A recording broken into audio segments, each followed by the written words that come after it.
vou te buscar até te encontrar, até que eu tenha mais de ti. Vou subir aos céus, vou descer ao mar, mergulhar no mais profundo só pra te encontrar. Eu vou te buscar até te encontrar, até que eu tenha mais de ti. Vou subir aos céus, vou descer ao mar, mergulhar no mais profundo só pra te encontrar. Meu coração por ti palpita, sou atraído pelo teu olhar. Meu coração por ti palpita, sou atraído pelo teu olhar. Meu coração por ti palpita, sou atraído pelo teu olhar. Meu coração por ti palpita, sou atraído pelo teu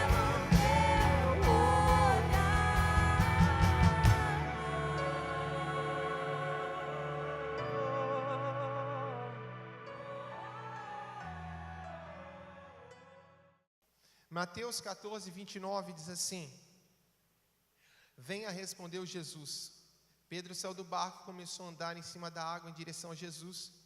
Porém, quando sentiu a força do vento, ficou com medo e começou a afundar. Então gritou: Socorro, Senhor! Imediatamente Jesus estendeu a mão, segurou Pedro e disse: Como é pequena a sua fé, porque você duvidou? Então os dois subiram no barco e o vento se acalmou. E os discípulos adoraram Jesus, dizendo: De fato, o Senhor é o Filho de Deus. Amém? Eu queria falar nessa noite com vocês sobre vivendo na dimensão do Espírito.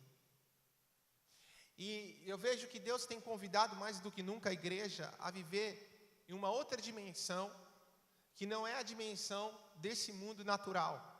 E Deus tem nos chamado para nós vivermos na dimensão de um mundo que sai do natural para viver o sobrenatural de Deus na nossa vida. E queridos, é impressionante quando eu olho esse texto, e todo mundo já conhece essa história, nós já pregamos várias vezes sobre isso, mas você vai ver que Jesus Cristo, ele vem por cima das águas encontrar os seus discípulos, e quando ele vem andando sobre as águas, estava ventando forte, e o vento estava soprando muito forte, e havia ondas grandes, e mesmo assim Jesus estava andando sobre as águas. Pedro vê Jesus e fala assim: Jesus, se é o Senhor mesmo, então me leve, eu quero andar com o Senhor, eu quero estar com o Senhor nisso. E Pedro então ele começa a andar e caminhar sobre as águas, até que ele olha para o vento, soprando para as ondas, e ele começa a afundar por causa do medo. Eu lembro um dia que estávamos fazendo manutenção no telhado da igreja de Santos, e eu já contei isso aqui, e veio o rapaz que estava fazendo a manutenção, e ele falou assim: Felipe, sobe aqui, vem ver um negócio aqui. E eu subi correndo. Quando eu subi correndo, alguém já andou no telhado, eu fui andando por aqueles telhados de telha brasilite, e ali pela lateral, que era a viga, do lado da calha. E eu comecei a andar, eu subi, eu comecei a andar, e eu fui indo. Quando eu olhei, eu cheguei no meio. De repente, quando eu cheguei no meio, eu vi o vento soprar, eu senti um ventinho, e eu parei. Na hora que eu parei, e eu olhei para baixo, eu não sei se você já sentiu isso, parece que o meu corpo sentiu vontade de se jogar. Gente, eu pensei, o negócio é sério, e eu posso cair aqui. De repente, eu parei, e eu travei. Naquele momento eu travei, eu não conseguia ir para frente, Eu não conseguia ir para trás. A única coisa que parece que eu tinha era aquela vontade de me jogar ali, de cair ali. O meu corpo parecia, o vento soprava e me jogava para baixo. E eu parei e o rapaz falou: vem, Felipe. Eu falei: travei. Gente, eu travei. Travei no meio. Eu parei no meio. Imagina como é que eu voltei. Me arrastando, deitado. Eu não conseguia voltar. E eu comecei a lembrar desse texto. E você vai ver que Jesus, ele está andando por cima, diga assim, por cima. Por cima do mar, por cima das ondas, por cima dos problemas, da tempestade, do vento contrário. Jesus está andando por cima. O vento não atinge ele. O objetivo de Jesus era maior. E eu comecei a pensar, quando eu subi naquele telhado, olhando para um objetivo, eu não olhei para o lado. A hora que eu parei e eu olhei para aquilo que estava ao meu redor, o medo veio e me travou. Muitas pessoas são travadas pelo medo. E Jesus, ele tinha um objetivo, que era chegar no barco. Pedro tinha um objetivo, que era andar sobre as águas. Ele fala: Jesus, me leva a andar. E Pedro começa a andar por um tempo. Mas de repente ele começa a se afundar. Por quê? Porque ele começa a olhar. A Bíblia diz que quando ele olha para o vento,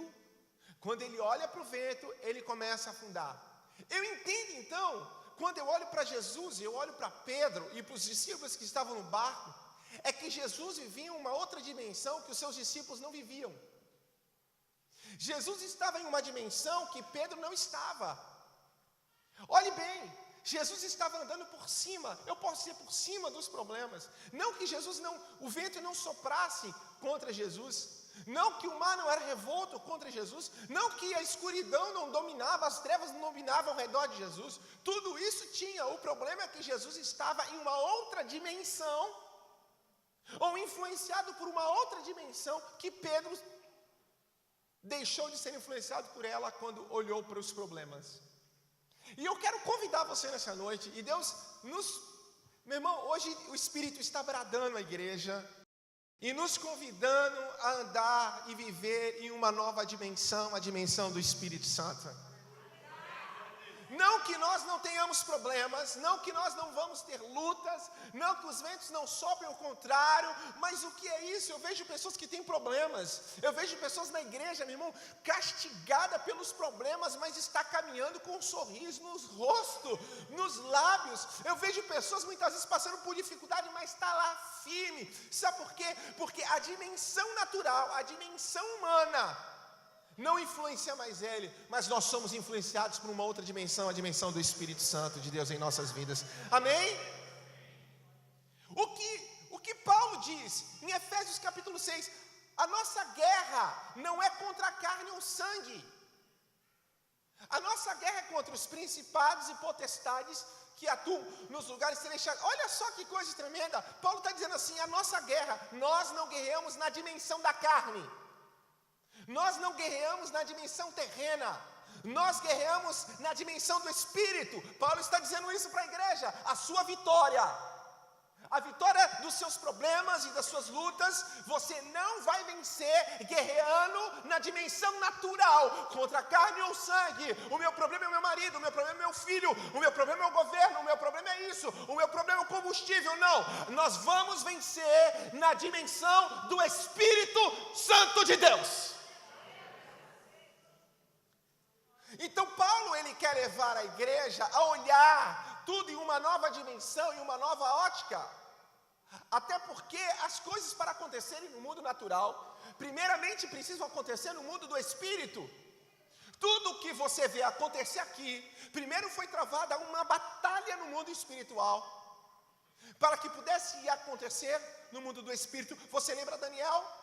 Quando o anjo de Deus leva a resposta da sua oração, mas diz que o príncipe, não era isso? O príncipe da peça não deixava passar a oração. No mundo espiritual, o que impedia a resposta de Daniel, ela era impedida no mundo espiritual.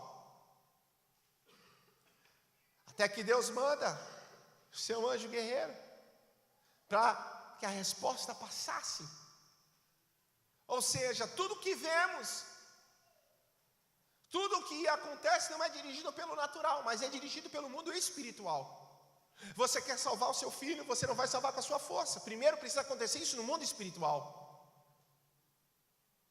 Então Paulo está dizendo, a nossa guerra não é contra a carne ou sangue. Parem, se atente àquilo que você não está vendo. Nós temos que parar e nos atentar para aquilo que nós não estamos vendo. A nossa guerra é travada em uma outra dimensão. Nós precisamos entender o mundo espiritual para que nós possamos viver no tempo de hoje. E eu vejo que muitas pessoas se sentem fracas, e muitas vezes são como Pedro, que no meio do caminho começa a olhar para o problema, começa a olhar para a dificuldade, e ele começa a afundar. E eu vou falar uma coisa para você: fraqueza não é pecado, nós sentimos fraqueza, a fraqueza faz parte da nossa vida. Todos nós nos sentimos fracos em algum dia, em algum momento. Muitos pensam em parar, muitos são afundados e se afundam diante dos problemas, se permitem ser influenciados por esse mundo natural. Mas o que nós não podemos deixar na nossa vida é nós nos estacionarmos diante das fraquezas que nós passamos. A fraqueza faz parte, eu não posso parar diante dela, eu não posso me estacionar diante dela. E é o que Pedro disse para Jesus: Jesus, me ajuda porque eu estou afundando. E o que é que Jesus faz? Jesus vai até Pedro, estende a sua mão, levanta e volta a caminhar com Pedro novamente em uma outra dimensão, até que Pedro pudesse chegar ao barco. Então Deus não procura super crentes, Deus não está procurando aqui, olha, eu andei, eu vi Deus, não, irmão. Deus não procura pessoas fortes, Deus não está procurando pessoas fortes, Deus não está fazendo isso, mas muito pelo contrário, Deus nos faz fortes. E eu quero dizer para você que Deus quer fazer dessa igreja uma igreja forte. Deus não está procurando uma igreja forte, mas Deus quer fazer de nós uma igreja forte. Abra a Bíblia em Isaías capítulo 40, versículo de número 29. A Bíblia diz assim: aos cansados Ele dá forças e enche de energia os fracos. Então Deus não está preocupado se você é forte, mas Deus quer fazer de você uma pessoa forte. Amém? Você entende isso? Glória a Deus por isso. Pastor, parece que é muito distante isso que o Senhor está falando daquilo que eu estou vivendo. Não tem problema. Talvez em algum momento você se sentiu se afogando diante das muitas águas. Não tem problema, fica tranquilo, mas Deus vai te fazer forte e vai te fazer andar sobre essas águas. É isso que Deus quer de nós. Não é o fim nós achamos que não temos forças. Não é o fim, não é o fim. Eu estou sem força, isso não é o fim. Glória a Deus por isso, porque o Senhor pode buscar força a quem precisa de força. Você está fraco, Deus tem a força que você precisa. Aleluia, glória a Deus. Jesus, Ele ensina isso na oração do Pai Nosso. Vocês lembram quando Jesus ensina os seus discípulos a orar? Ele diz assim: Pai, que venha a nós o Teu, venha a nós o Teu. O que é esse reino? Porque esse reino não é um reino na dimensão natural humana. Esse reino é na dimensão do Espírito que nós vivemos Ele. O reino de Deus, Ele não é comida, Ele não é bebida. O reino de Deus, Ele não é visível aos olhos humanos. Então Jesus fala assim: Senhor, venha a nós o Teu reino. Senhor, queremos viver, nos leve a viver na dimensão do Espírito. É isso. Senhor, eu quero viver numa dimensão que essas coisas que acontecem, as circunstâncias, não me influenciem, mas eu seja capaz de influenciar as circunstâncias. Quem vive na dimensão terrena, tudo que acontece influencia você. Você é influenciado pelas circunstâncias. Quem vive na dimensão do Espírito influencia tudo que está ao seu redor. Sabe o que é isso, meu irmão? Buscar em Deus a alegria de Deus, regozijo de Deus, e a tua alegria vai contagiar o teu lar. A tua paz vai contagiar a tua família. Quando Jesus chegava em algum lugar, a presença de Deus e a unção de Deus na vida dele contagiava o lugar.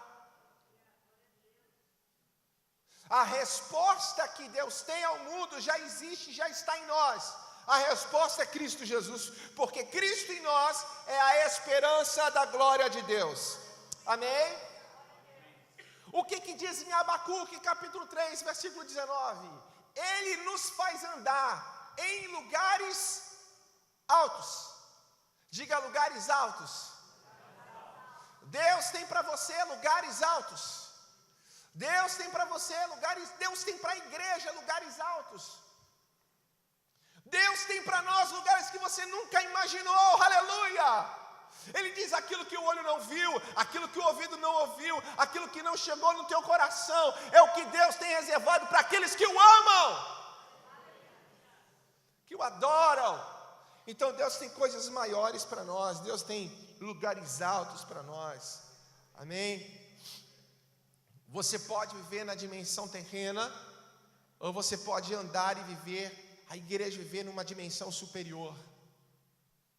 Ah, me perseguiram, eu estou preocupado. Quem vive na dimensão do Espírito, ele se alegra com a perseguição. É o que Jesus diz, quando ele está ensinando ali o Sermão do Monte. Se alegre quando você for perseguido. Ele está ensinando para pessoas que não estão vivendo em uma dimensão natural, mas estão vivendo em uma dimensão superior. O que é que aqueles homens, Sadraque, Mesaque e Abednego, dizem quando estão caminhando para a fornalha? Se o Senhor nos livrar, bem. Se Ele nos livrar também, amém, porque Ele é Deus. Eu não vivo por uma dimensão natural, eu vivo por uma dimensão superior a tudo isso. E eu vejo que a igreja hoje, ela tem procurado e vivido no mundo como se o mundo fosse a sua única esperança. O que o apóstolo diz ainda, que o nosso corpo exterior se corrompa, o interior se renova a cada dia. Sabe o que é isso? Porque alguém pode pensar isso? Porque quem olha para o corpo exterior não está pensando apenas no presente. Quem olha para o homem interior está olhando para a eternidade. Ele está dizendo assim: eu não estou em busca de algo que é passageiro, uma coroa corruptível. Eu estou em busca de algo que é eterno para a minha vida. Não olho para as coisas que estão ao meu redor, não fico preso aqui ao meu passado, mas eu olho para as que estão diante de mim. E ele diz: esquecendo-me das coisas que para trás ficam, e olhando para as que estão diante de mim, eu prossigo para o alvo, para o prêmio da soberana vocação em Cristo Jesus. Que prêmio é esse? Irmão, nós temos que entender em busca de que nós estamos. Deus quer nos levar a viver na dimensão do Espírito, amém? Glória a Deus. Você pode glorificar o Senhor por isso, aleluia. O que é força? Força é uma grandeza que tem a capacidade de vencer a inércia de um corpo, modificando a sua velocidade. Então força, eu vou repetir para você entender, é uma grandeza que tem a capacidade de vencer a inércia de um corpo, modificando a sua velocidade. O que é isso? Irmão, quem vive na dimensão do Espírito, recebe a força do Espírito. Diga assim, força. E aí nós vemos um monte de gente que vive uma vida inerte. Eu vou ensinar a igreja sobre isso. O que Deus quer de nós é que nós possamos dar fruto. Uma árvore inerte, ela não dá fruto, e muitos cristãos estão inertes. Mas a força é a grandeza que tem a capacidade de tirar um corpo da inércia e mudar a sua velocidade. Sabe o que é isso? Quem anda e vive na dimensão do Espírito nunca está parado. Ele não está inerte, mas o Espírito o tira da inércia espiritual e o faz correr e dá a ele os pés da corça. Não é isso que a Bíblia diz em Abacuque? E o faz andar nas alturas. Glória a Deus, aleluia. Diga ao Senhor: Deus, me leve a viver na dimensão do Espírito. Levante suas mãos, Espírito Santo. Leve essa igreja, leva-nos a viver na dimensão do Espírito. Quando nós saímos do natural para vivermos no sobrenatural de Deus, E quando nós vivemos na dimensão do Espírito, nós encontramos alguma coisa. Primeira coisa que a gente encontra é a força da comunhão. Eu falava sobre comunhão alguns dias atrás. Lembra? A força da comunhão. Deus nos faz ser um. Olha, quando a Bíblia diz assim, Jesus está dizendo a Pedro, Pedro, as portas do inferno não prevalecerão contra a minha igreja.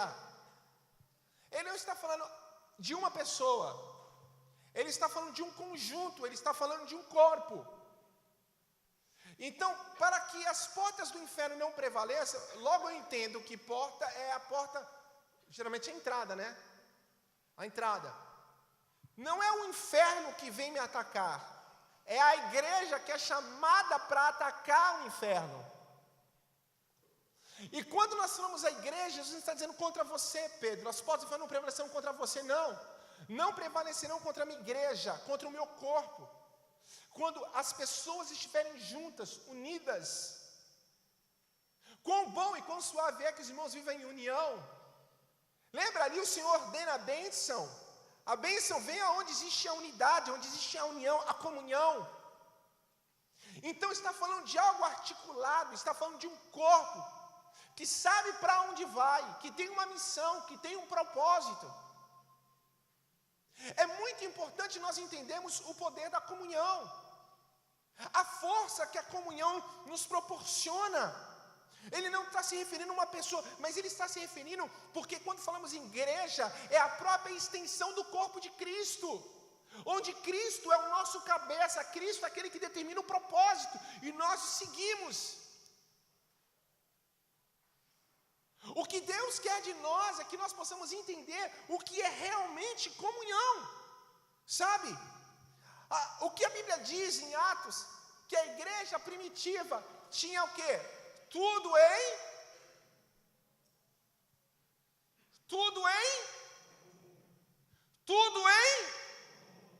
Sabe o que acontecia? A Bíblia diz que eles iam caindo na graça do povo. O povo olhava para eles e falava assim, nossa, eu quero ser como esse povo é. Eles caíam na graça, não dos crentes, eles caíam na graça daqueles que não eram crentes, que não acreditavam em Deus, porque eles não tinham algumas coisas em comum. A única coisa em comum que muitos têm aqui é a mesma igreja que frequenta no domingo, porque o resto, meu irmão, tem nada em comum. Eu não olho para o meu irmão e eu não penso nele como extensão do meu corpo. E muita gente querendo viver só, sabe? E muita gente ainda justifica a sua individualidade. É igual casamento, né? Irmão, não, misericórdia, eu vou atender uns irmãos lá, casal. Não, porque ela não respeita a minha individualidade. Eu tenho senha no celular porque eu tenho minha... Que individualidade, rapaz? Tu casou para quê? Casou para perder a liberdade, irmão. É verdade mesmo, é verdade. Se tu não casou para perder a liberdade, não casasse. A minha liberdade é da minha mulher. Ela fala, amor, eu quero jogar bola. Não, tá bom, não vou.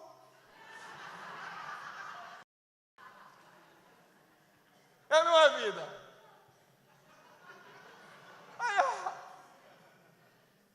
Sabe, a gente casa para ser para viver em comunhão, mas não sabe no que está entrando. Queremos ainda viver a nossa individualidade, irmão, perdeu, já era. Encalhado não é quem não casa, quem está solteirão aí, encalhado, que encalhado, rapaz? Encalhado não é quem não casa, encalhado é quem casou errado. Casou, já era, vai ter que ficar. Sinto muito. Aí a única coisa que eu posso dizer para você é o seguinte: quer vitória? Vai chorando, geme e chora.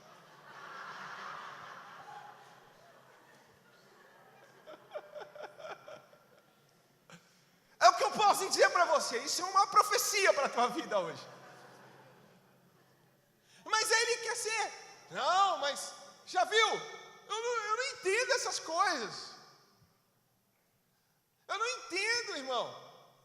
Aí a gente quer mudar o que nós casamos, nós assinamos um contrato com a pessoa ali. Casou, ela era assim, irmão. Tu casou, tu sabia que ela era assim. Se tu não sabia, o problema é teu. Devia saber. Devia ter feito curso de noivo. Perdeu. Fazendo propaganda, hein? Aí, sabe, irmão, e a gente não se liga nessas coisas. Comunhão. Aí eu vejo que tem um monte de gente com coisas nobres, com algo nobre para... Não, que isso? Eu não visto camisa de igreja nenhuma, porque eu visto a camisa do reino. Olha que nobre. Cara, é reino, irmão. Eu não tenho pastor, meu pastor é Jesus. Que nobre. Parabéns, irmão. Dá uma salva de palmas a essas pessoas.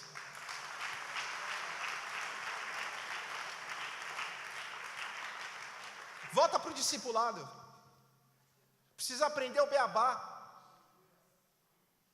Eu não tenho comunhão com o reino se eu não tiver comunhão com o corpo aqui, que Deus me colocou.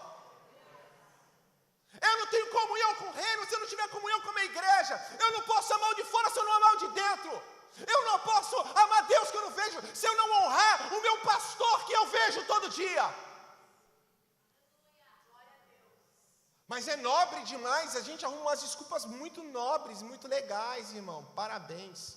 Você precisa entender o que é comunhão. Você quer honrar Deus, honre-os de perto. Honre aonde você se alimenta e recebe a palavra e combustível para a sua alma. Porque quando nós honramos, meu irmão, o lugar que nós estamos... você sabia que o povo de Israel, para fazer parte do povo de Israel, precisava fazer parte de uma tribo? E deixa eu falar uma coisa para você, porque igreja não salva ninguém, denominação, placa de igreja não salva, mas cada igreja tem um ministério específico, um serviço específico no corpo de Cristo, irmão. Por isso eu vejo um monte de cara que levanta para meter pau em igreja. Se o cara mete pau em igreja, está metendo pau no corpo de Cristo, e eu não posso aceitar isso, e você também não pode aceitar, irmão. Até porque toda igreja tem o que é humano, mas toda igreja tem aquilo que é divino. Jesus tinha o que era humano. Quando ele chega na sua terra, ele fala assim: eu conheço o irmão, conheço isso, conheço aquilo. Se escandalizaram com a sua palavra. Diz que Jesus não pode fazer ali nenhum milagre. Sabe por quê? Jesus Cristo. Fala assim: Jesus Cristo.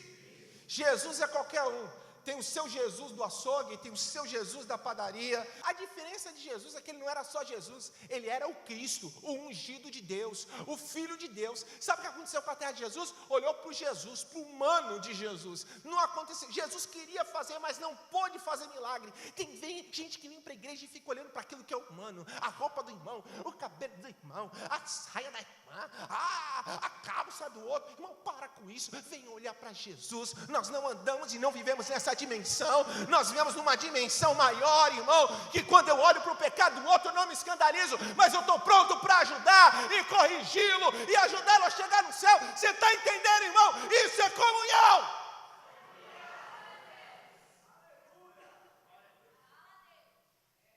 Mas não sabe, irmão, eu ouço umas besteiras assim, dói o coração, dá ouvido, porque não entendeu que eu preciso honrar. Aí eu estava falando com o povo de Israel, para você tinha que ser de uma tribo. E a tribo tinha que andar em comunhão com o corpo inteiro. Você tem que fazer parte de uma tribo que anda em comunhão com o corpo, com o reino. Você entendeu? Sim ou não? Você tem que entender o ministério, o trabalho que Deus colocou, aquelas pessoas que estão ao seu redor, para que nós possamos ser um. E não sermos pessoas que parecem aquela figueira bonita, que não dava fruto nenhum. Nós temos que sair da inércia, viver e entender o poder da comunhão. E juntos nós somos mais fortes. Juntos somos mais fortes. Tu está no lugar, veste a camisa do lugar que você está. Se você não veste, procura outro para você vestir, irmão. Mas esteja junto, seja um. Jesus veio para que nós sejamos um. O mundo tem que olhar para nós e nos ver um. Aí eu vou dizer para você, essa igreja que vive em comunhão, quando se levanta, que é igreja, aí eu vou dizer, que é igreja, não igreja de Cristo. Quando eu tenho comunhão, nós somos igreja de Cristo. Aí essa igreja se levanta, e essa igreja se manifesta sobre a terra, e as portas do inferno não prevalecem contra ela. Tudo que nós propomos no nosso coração, nós vamos ter sucesso. Sabe? Porque nós estamos juntos. Então, aprenda, se você não tem comunhão com os de perto, você não tem comunhão com os de longe. Se você não honra os de perto, você não pode honrar os de longe. Então, isso é algo que eu queria ensinar a você. Quem vive pelo mundo natural, quem vive pela sua humanidade, não vê motivo para viver junto, ele só pensa nele, é individualista. Tem gente que toma a decisão pensando nele, nunca pensa no próximo. Ele não tem coragem de pensar na igreja dele, ele não tem coragem de pensar no irmão dele. Sempre é o benefício dele. O poder da comunhão, nós vemos um pelo outro, mas também o poder da palavra de Deus. Quem vive na dimensão do Espírito, ele entende e compreende o poder da palavra. E, irmão, desculpa, mas muitos de nós não têm a compreensão da palavra. O que é a palavra? A Bíblia diz que o mundo foi feito pela palavra. Diga, pela palavra. As pessoas ficam em teorias buscando como é que o mundo foi feito. E diz que foi em 7 dias, mas 7 dias o quê? 7 dias de 24 horas, 7 dias eras, 7.000 anos, 7 dias. Como é que Deus fez? Eu não sei como Deus fez. Eu sei que Deus olhou para o mundo e a Bíblia diz que a terra estava sem forma e vazia, e a terra estava um caos, e o Espírito de Deus parava sobre a face do abismo, e de repente Deus olhou para a terra e disse: haja luz! Sabe o que aconteceu? Houve luz. Eu não sei quanto tempo demorou, quantas horas, quantos minutos, quantos segundos, não me interessa. O que interessa é que Deus falou: haja! E houve. Sabe por quê? Vai para Isaías capítulo 55, e eu quero que você entenda a palavra nessa noite. Do versículo 9 ao versículo 11.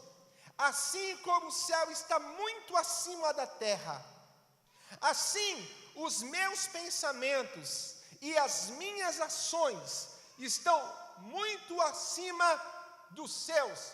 Deus está dizendo assim: como o céu é mais alto, está muito acima da terra, os meus pensamentos, aquilo que eu faço é muito maior do que os seus pensamentos. Você não consegue compreender, mas olha, Ele faz.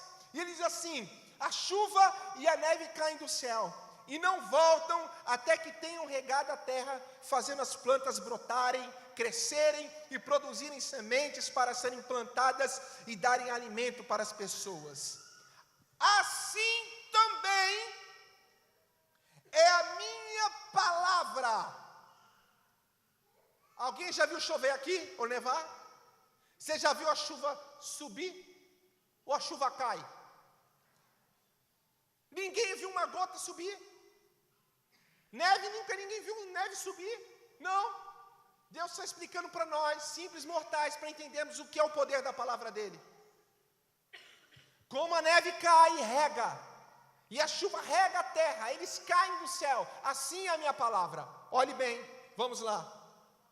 Ela não volta para mim sem nada, mas faz o que me agrada fazer e realiza tudo o que eu prometo. Eu vou te ensinar como é que é. Deus libera a palavra. E a palavra que Deus fala não volta. Melhor do que isso, ela não volta vazia. Deus olhou para o caos que era a terra e falou: haja. Deus só falou assim: haja. Deus não gritou: haja. Não, falou: haja. Eu não sei o que aconteceu, irmão. Eu não sei. Deu um negócio ali, outro ali, deu um piripaque, um curto-circuito, eu não sei. Eu sei que de repente faz. E houve luz. Sabe por quê? Porque a palavra de Deus não volta vazia. Antes atinge o objetivo ao qual foi designada.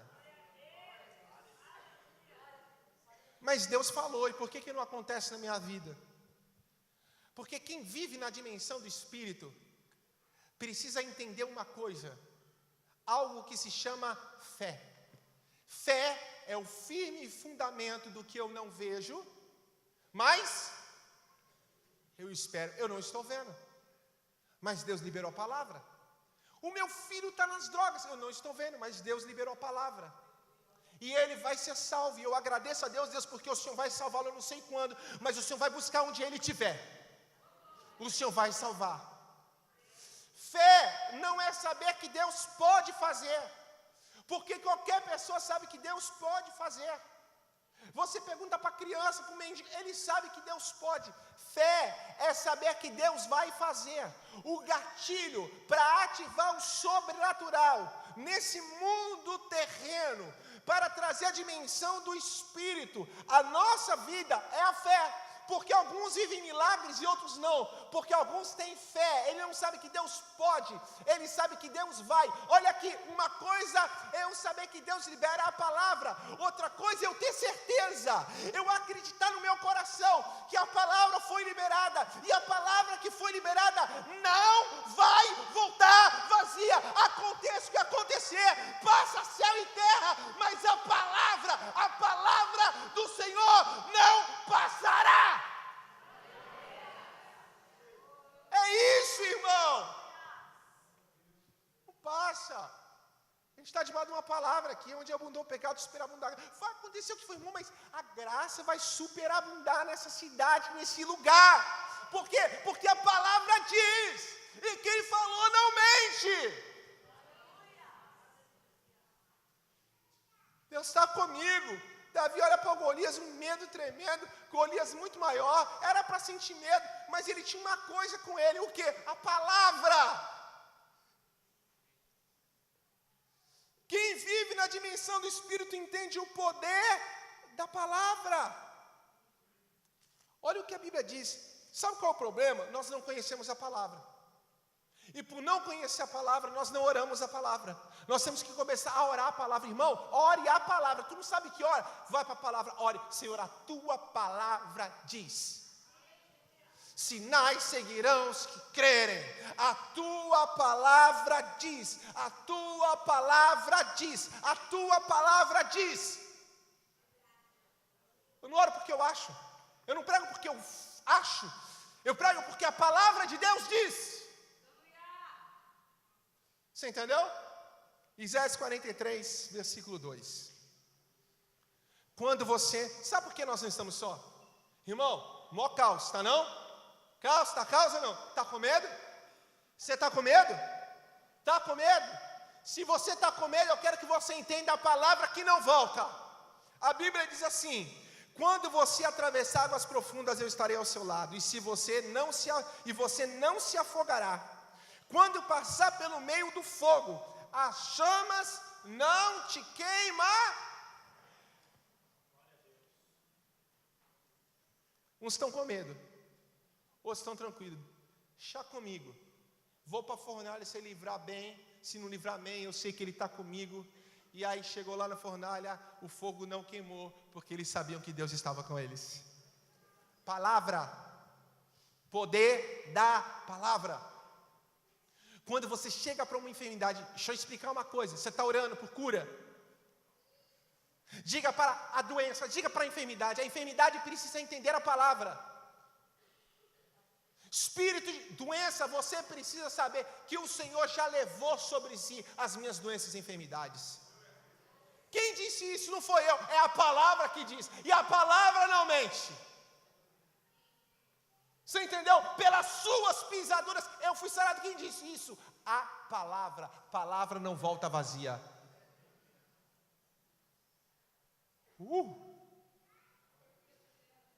Aleluia! Aleluia!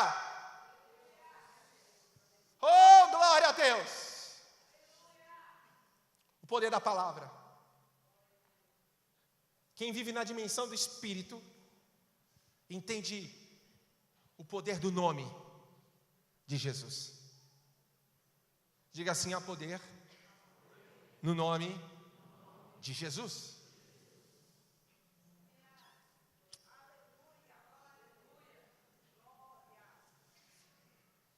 Você sabe o que é autoridade? Autoridade é o seguinte. Também na greve dos caminhões. Chega lá um carro de polícia, fala assim: vocês saiam, todo mundo sai. Por quê? Autoridade. Existe um estado atrás dele. Existe um poder maior atrás dele. Quando nós enfrentamos o inferno, e a Bíblia diz que as portas do inferno não prevalecerão contra a igreja, porque essa igreja não anda só. Essa igreja, ela é dirigida por Cristo, que é o cabeça, e ela não marcha sem bandeira, ela marcha com uma bandeira, e em nome de alguém, é em nome de Jesus. Os meninos tiraram sarro de mim, que eu sempre contei do Marivaldo, meu cunhado. Quem tem irmão mais velho aqui? Irmão, quem tem irmão mais velho, quando vai brigar, eu vou chamar meu irmão, hein? Ó, meu irmão. Quem é mais velho, coitado, sofre. Eu tenho uma irmã, minha irmã é mais velha, minha irmã não brigava. Mas tinha uns caras folgados que queriam bater em mim. Aí minha irmã arrumou um namorado que era o Marivaldo. O Marivaldo fazia academia, o Marivaldo era preparado e tal. Aí uma vez falei aqui, eu falei, ó, lembra um dia que eu vindo da igreja, um cara, tinha uns caras assim, ele não gostava de mim, né? O diabo é fogo. Não gostava de mim, eu passando na rua, foi, ei, Felipe, me deu um chute, mas me deu um bicão, assim, um chute, eu falei, e eu falei, não posso falar nada, eu vou apoiar. Fui embora com raiva. Cheguei em casa, quem está em casa é Marivaldo.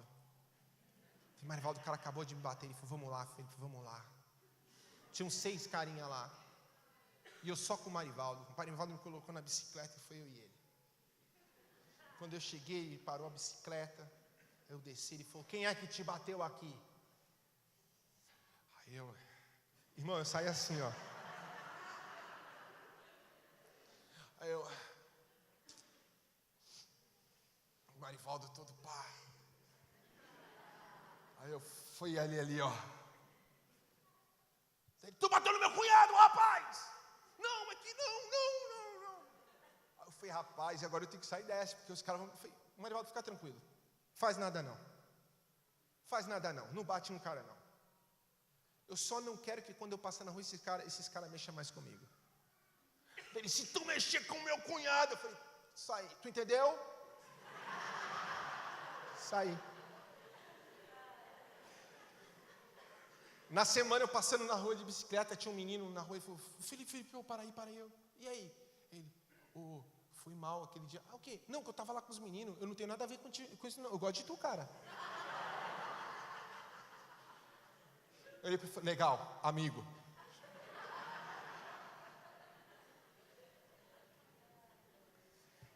Sabe o que acontece? Desculpe, a gente é uma porcaria. Nós somos a maior farsa. O cara é durão, eu sou poderoso nada, irmão. Ninguém aqui é bom, não. Eu quero terminar aqui. Nós descobrimos também o poder do sangue. A igreja precisa saber o poder do sangue de Jesus. Não existe pessoas que não sejam mudadas pelo poder de Deus. Um dia eu falei aqui na igreja do Vanish, né? Cadê as irmãs que lavam roupa? Vanish. É bênção, não é? Tira tudo que é mancha. Passa Vanish. Fala para Renata, porque isso é caro. Mas isso, Felipe, deixa a roupa branquinha. É melhor tirar a mancha que tem. É porque você não conheceu o sangue de Jesus.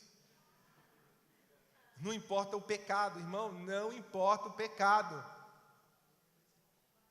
Não importa quem eu era, o que você fez. O sangue de Jesus nos purifica de todo pecado. Imagina, o pecado é um peso na nossa vida. A gente carrega o pecado, o diabo nos acusa. Mas Jesus nos purifica com o seu sangue. O sangue é libertador. Sabe o que acontece? O antigo é uma sombra daquilo que havia de vir do Novo Testamento. Quando o povo estava para sair do Egito e ser liberto, e para sair do Egito, diz que Deus mandou um anjo destruidor na casa das pessoas, mas o anjo não entrava. Aqueles que tinham aspergido nos umbrais das portas o sangue de um cordeiro. Irmão, o mal vem mesmo. Ele entra e destrói. Mas ele não pode entrar e requerer algo daqueles que nos umbrais da sua porta estão aspergidos com o sangue do Cordeiro, que é Jesus. Só pode ser livre quem tem nos umbrais da porta do seu coração o sangue de Jesus. Não é porque você é bom, é porque você tem o sangue de Jesus aspergido na sua vida. Sabe por que Deus vai mudar Cubatão? Porque há poder no sangue de Jesus. Mas meu marido, fica tranquila, tem poder no sangue de Jesus. O meu filho, fica tranquilo, tem poder no sangue de Jesus. Ah, irmão, a igreja que vive na dimensão do Espírito compreende isso. Poder do sangue, poder do nome, poder da comunhão.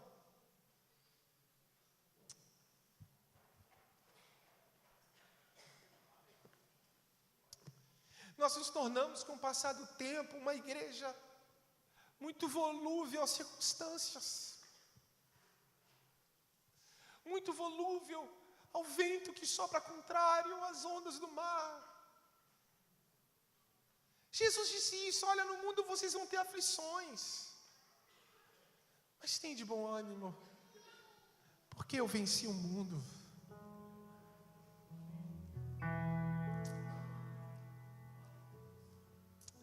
Tu está afundando.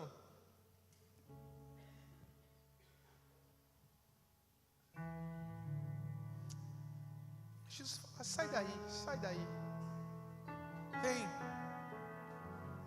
Vem viver uma nova dimensão comigo. Sai do natural. Quando a gente sai desse nível natural, nós entendemos que Deus está no controle de tudo e Deus não perde o controle. Você já perdeu o controle de alguma situação? E depois que passou, você falou assim: cara, Deus não tinha perdido o controle. Deus estava fazendo certo quando eu imaginava errado. Deus estava me amando.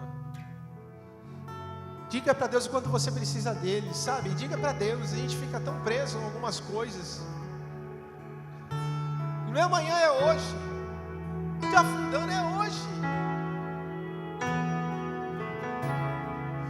Se você fala em línguas, comece a orar em línguas agora, irmão.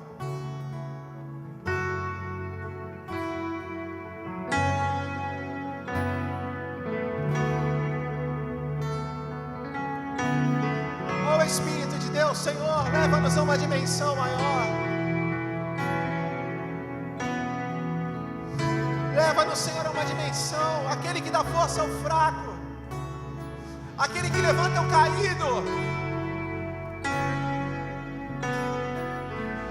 aquele que dá forças àquele que não tem nenhum vigor, aquele que traz alegria ao coração triste. Vaza a alma aflita, deixa o Espírito Santo trabalhar nesse lugar.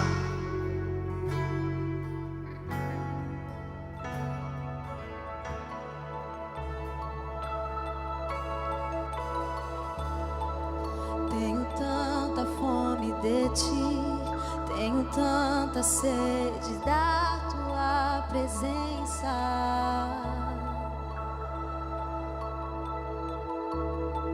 Te desejo noite e dia. Não há nada que eu queira mais.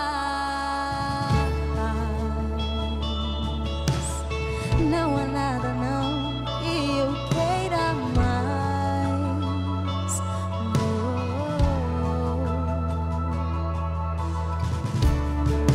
Meu desejo